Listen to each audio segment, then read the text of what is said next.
we're preparing our report for ministers later this year, and we're looking at three particular areas of the creative industries. First, the way that data is collected across the jurisdictions, the extent to which we can make comparisons between the jurisdictions, areas where that's difficult for various reasons. So we're looking at that question of how the information is collected and interpreted.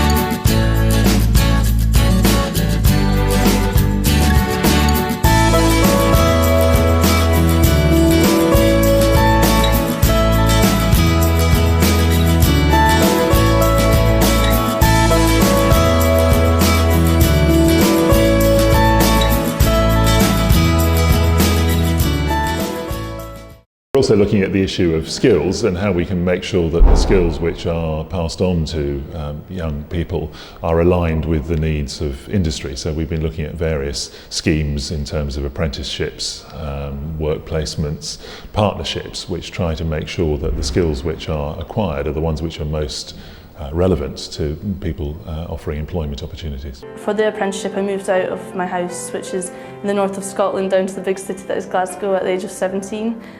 I just think it's so exciting, and every day that you come into the newsroom you don't really know what to expect. The advantage of doing an apprenticeship is you're learning. It's not just a job. At the end of it you will get a qualification. So for us as an employer, it's very difficult to take people on as employees and then to actually have to do some training as well. So the internship programme affords us that opportunity to take someone on in a very training-based kind of scenario and actually give them that real life experience.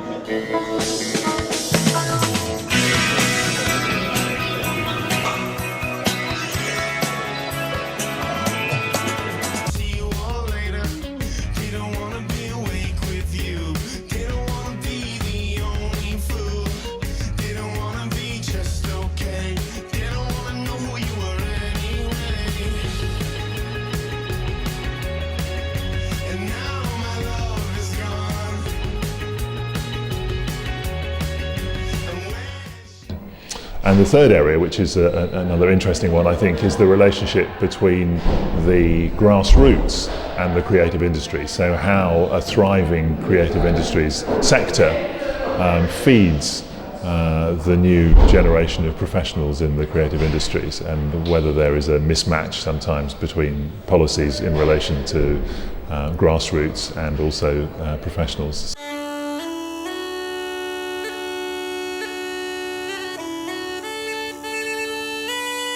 In the People Ealing promote the playing and making of the Ealing pipes.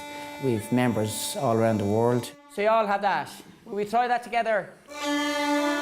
We've a strong online presence. We've a lot of archival material and tuition material available on our website. And then we have a Ealing pipe making training centre in Conshock in Dublin.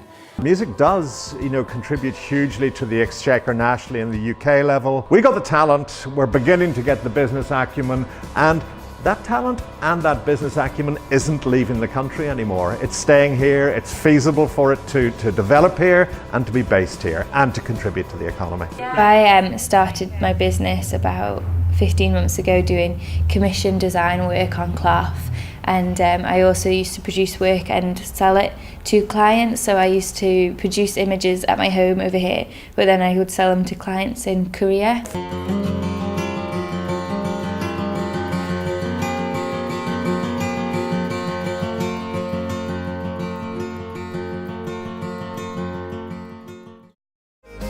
Because what we're all trying to do in each of our administrations is really enhance the potential and the growth of the creative sector, to look at examples of best practice, to look at what some of the challenges are and how we can work together to overcome those, is a really, really important way to support the creative sector.